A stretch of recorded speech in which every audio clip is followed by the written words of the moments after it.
جنسی خواہش کا ارتقاء ایک پیچیدہ عمل ہے جو حیاتیاتی، نفسیاتی، سماجی اور ارتقائی عوامل کا نتیجہ ہے۔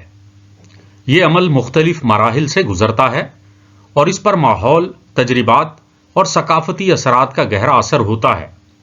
ذیل میں جنسی خواہش کے ارتقاء کو سمجھنے کے لیے مختلف پہلوؤں کا جائزہ پیش کیا جا رہا ہے۔ نمبر 1، حیاتیاتی ارتقاء۔ جنسی خواہش انسان کی بقا اور تولیدی صلاحیت کا ایک اہم حصہ ہے۔ ارتقائی حیاتیات کے مطابق جنسی خواہش کی موجودگی انسانوں اور دیگر جانداروں میں نسل بڑھانے کے لیے ضروری ہے۔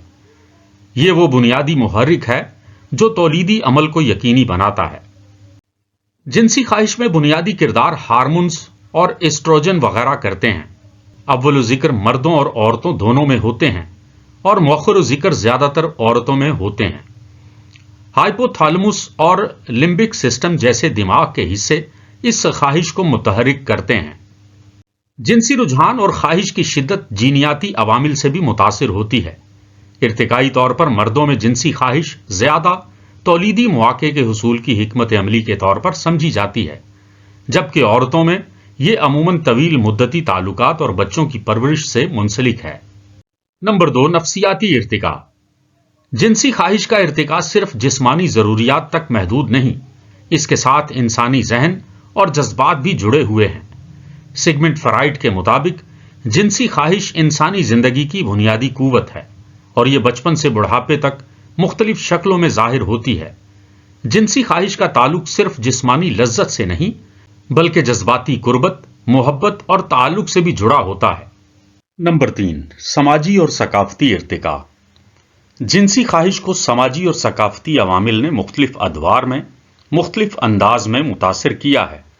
ابتدائی انسانی سماج میں جنسی خواہش بنیادی طور پر تولید اور گروہی اتحاد کے لیے اہم تھی۔ جنس کو مذہبی رسوم یا قبیلے کی روایات کے ساتھ بھی جوڑا گیا۔ مختلف مذاہب نے جنسی خواہش کو کنٹرول کرنے کے لیے اصول وضع کیے، جیسا کہ شادی، پاکیزگی اور زنا سے اجتناب وغیرہ۔ جدید معاشرے میں جنسی خواہش پر سماجی دباؤ کم ہو رہا ہے اور اسے زیادہ آزادی اور قبولیت حاصل ہو رہی ہے۔ میڈیا اور سوشل نیٹ ورک نے جنسی رویوں کو تبدیل کیا ہے۔ نمبر 4، جنسی خواہش کا عمر کے ساتھ ارتقاء۔ جنسی خواہش وقت اور عمر کے ساتھ مختلف انداز میں ظاہر ہوتی ہے۔ بچپن میں جنسی خواہش براہ راست نہیں ہوتی بلکہ ابتدائی اشاروں، مثلاً تجسس یا جسمانی شناخت وغیرہ کے ذریعے ظاہر ہوتی ہے۔ بلوغت میں ہارمونی تبدیلیوں کی وجہ سے جنسی خواہش عروج پر پہنچ جاتی ہے۔ جوانی میں جنسی خواہش زیادہ پختہ اور جذباتی پہلوؤں کے ساتھ جڑ جاتی ہے، جبکہ بڑھاپے میں عمر بڑھنے کے ساتھ ہارمون کی سطح کم ہونے کی وجہ سے جنسی خواہش کی شدت میں کمی ہو سکتی ہے، لیکن جذباتی قربت اور محبت کی خواہش برقرار رہتی ہے۔ نمبر 5، ارتقائی نفسیات کا نقطۂ نظر۔ ارتقائی نفسیات کے مطابق مرد اور عورت کی جنسی خواہش میں فرق تولیدی حکمت عملی کی وجہ سے ہے۔ مردوں کی جنسی خواہش میں زیادہ ساتھیوں کی تلاش شامل ہوتی ہے کیونکہ ان کا تولیدی عمل کم وقت میں مکمل ہو سکتا ہے، جبکہ عورتوں کی جنسی خواہش میں یہ تلاش کم ہوتی ہے لیکن اس میں تعلقات مضبوط ہوتے ہیں کیونکہ حمل اور بچوں کی پرورش ایک طویل مدتی ذمہ داری ہے۔ یہ فرق انسانوں میں سماجی اور ثقافتی عوامل سے بھی متاثر ہوتا ہے۔ نمبر 6، جدید چیلنجز اور تحقیق۔ جنسی خواہش پر ڈیجیٹل میڈیا، فاحش مواد اور سماجی تناؤ کے اثرات اور جنسی صحت کے مسائل، مثلاً عدم توازن، بانجھ پن یا جنسی تعلقات میں مشکلات وغیرہ بڑے چیلنجز ہیں۔ البتہ حالیہ تحقیق نے جنسی خواہش کو دماغی، جذباتی اور سماجی فریم ورک میں مزید گہرائی سے سمجھنے کی کوشش کی ہے۔ جدید ادویات اور تھراپی نے جنسی مسائل کے حل میں مدد فراہم کی ہے۔ جنسی خواہش کا ارتقاء انسان کی حیاتیاتی بقا، نفسیاتی نشوونما اور سماجی ڈھانچے کا اہم حصہ ہے۔ یہ ایک ایسا عمل ہے جو وقت، ماحول اور مختلف عوامل کے تحت بدلتا رہتا ہے۔ جدید میڈیکل سائنس اور نفسیات اس عمل کو بہتر طور پر سمجھنے اور انسانی زندگی میں اس کی مثبت اہمیت کو اجاگر کرنے کی کوشش کر رہے ہیں۔ تفصیلی جائزہ۔ انسانی افعال کا جائزہ لیا جائے تو معلوم ہوگا کہ ان میں سے اکثر کا محور دو قسم کی خواہشات ہیں۔ نمبر 1، خود زندہ رہنے کی خواہش، نمبر 2 اپنی نسل کو باقی رکھنے کی خواہش۔ بقائے نسل کی خواہش ہمیشہ ایک پراسرار لذت کے پرکشش پردوں میں چھپ کر اپنا ظہور کرتی ہے اور اسے جنسی خواہش کا نام دیا جاتا ہے۔ عام طور پر جنسی خواہش سے مراد مباشرت کی تمنا لی جاتی ہے، لیکن غور کرنے سے معلوم ہوگا کہ یہ صرف یہیں تک محدود نہیں۔ مباشرت تو محض جنسی خواہش کا ایک جزو ہے۔ حقیقت میں جنسی خواہش سے مراد وہ تمام ذہنی اور جسمانی تقاضے ہیں جو مرد اور عورت کے جنسی فرق سے پیدا ہوتے ہیں۔ اس میں ایک دوسرے کی قربت سے لے کر مجامت تک سب کچھ شامل ہے۔ اس کائنات میں ہر شے کے پروان چڑھنے اور تکمیل پذیر ہونے کے لیے قدرت نے یہ قانون مقرر کیا ہے کہ اولاً وہ اس عالم میں رہے کہ ہو تو صحیح، لیکن اس پر ہونے کا حکم بھی نہ لگایا جا سکے، پھر اس حالت میں آئے کہ اس کی موجودگی کا اعتراف تو ہو، لیکن نہ تو اس کی شکل و صورت وہ ہو جو مطلوب ہے اور نہ اس سے وہ اغراض انجام پا سکیں جن کے لیے اسے وضع کیا جا رہا ہے۔ یہ حالت بھی دراصل کئی حالتوں سے مرکب ہوا کرتی ہے۔ بچوں کو پیدائش سے جوانی تک دیکھیں تو معلوم ہوگا کہ وہ کئی رنگ بدلتے ہیں، تب کہیں جا کر تکمیل کی منزل پر پہنچتے ہیں۔ بعینہ ہی یہی معاملہ جنسی خواہش کا بھی ہے۔ شیر خارگی کے زمانہ میں وہ موجود تو ہوتی ہے، اس لیے کہ اسے ایک فطری خواہش ہونے کی حیثیت سے موجود ہونا بھی چاہیے، لیکن اس کی کیفیت شاید ناقابل بیان ہو سکتی ہے۔ شیر خارگی کے بعد جنسی خواہش کا اظہار تو شروع ہو جاتا ہے، لیکن وہ کوئی صحیح اور متعین راستہ اختیار نہیں کرتی۔ بول و براز کے آلات اعضائے نسل سے متصل ہوتے ہیں، ان میں قدر نشوونما واقع ہو چکی ہوتی ہے، اس لیے بول و براز کا دباؤ ان اعضاء پر پڑتا ہے تو ایک لذت کا احساس ہونے لگتا ہے جو صاف طور پر شہوانی ہوتی ہے۔ وہ لوگ جو اپنے جنسی تجربات کو دہراتے ہیں، ان کی اکثریت یہ بیان کرتی ہے کہ انہیں پہلے چھوٹے بچوں کا بغور مشاہدہ کیجئے تو معلوم ہوگا کہ وہ بول و براز سے ازحد دلچسپی لیتے ہیں۔ اس عمر میں وہ ایک دوسرے کے جنسی اعضاء کے ساتھ کھیلنا شروع کر دیتے ہیں۔ وہ ایسی گالیاں وضع کرتے ہیں جو ماقد کی بدکاری پر دلالت کرتی ہیں۔ بعض بیچارے تو ایک عرصہ تک آلات نسل اور آلات بول و براز میں فرق کو بھی نہیں سمجھ پاتے۔ بچوں میں قوت متخیلہ بہت تیز ہوتی ہے۔ اگر آپ اپنے بچپن کے واقعات یاد کر سکیں تو یہ جاننا مشکل نہ ہوگا کہ ان دنوں فریب تخیل کس کس قسم کے نظارے پیش کیا کرتا تھا۔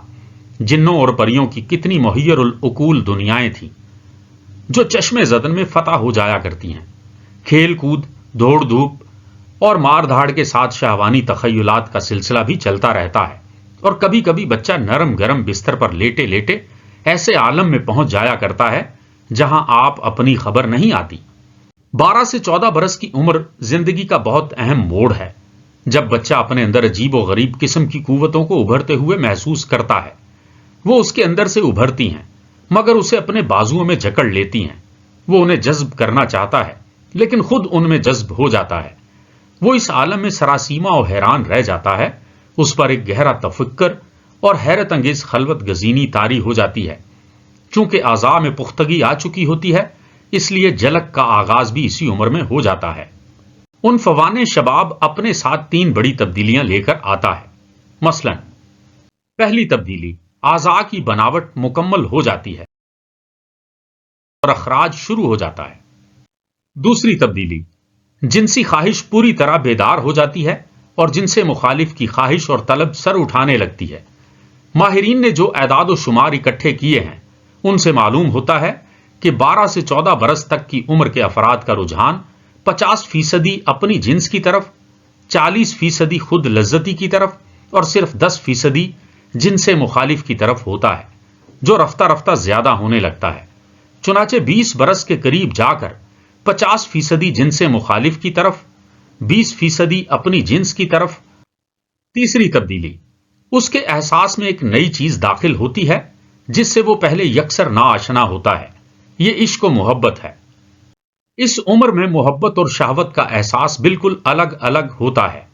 مشاہدہ سے معلوم ہوتا ہے کہ جہاں ایک نوجوان محبت کرتا ہے وہاں شہوانی خواہش پوری کرنے کی کوشش نہیں کرتا، بلکہ بعض اوقات تو وہ محبوب کے لیے اس آلودگی کا تصور بھی نہیں کر سکتا، اور جہاں شہوانی خواہش کو تسکین دیتا ہے وہاں اس کا دل ان جذبات سے خالی ہوتا ہے جو اسے رعنائی خیال بخشتے ہیں۔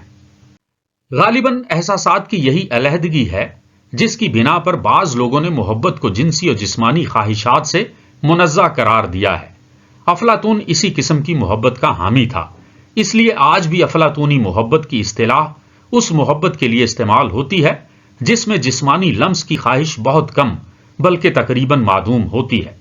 اس خیال کے برعکس جو لوگ محبت کو جسم اور صرف جسم کی طلب قرار دیتے ہیں وہ بھی شاید اس بات سے انکار نہ کر سکیں گے کہ اس میں جسم سے ماورا ایک ایسا عنصر بھی ضرور شامل ہوتا ہے جس کے بغیر یہ سارا کھیل بے معنی اور بے مقصد رہ جاتا ہے۔ یہ تفریق احساس زیادہ دیر تک باقی نہیں رہتی۔ جب ایک نوجوان نفسیاتی طور پر پختگی کی حد کو پہنچتا ہے تو یہ دونوں احساسات ایک دوسرے سے ہم آہنگ ہو جاتے ہیں اور اس طرح ایک ایسی بنیاد مہیا ہو جاتی ہے جس کی کرشمہ سازیوں سے یہ کارگاہ تمدن وجود میں آئی ہے۔ علم طبیعیات کے مطابق توانائی کی بحث میں کہا جاتا ہے کہ قوت کبھی فنا نہیں ہوتی، البتہ وہ اپنی شکل بدل لیتی ہے۔ بائینہ ہی جنسی خواہش بھی ایک حیاتیاتی قوت ہے۔ اس قوت کو یا اس کے تقاضوں کو کسی تدبیر سے فنا نہیں کیا جا سکتا۔ یہ تقاضے صورت بدلتے رہتے ہیں، اگر ان کو نظر انداز کیا جائے تو یہ پستی کی طرف جا سکتے ہیں، اور اگر ان کی تسکین کا مناسب اہتمام کر دیا جائے تو یہ بلندی کی طرف گامزن ہو سکتے ہیں۔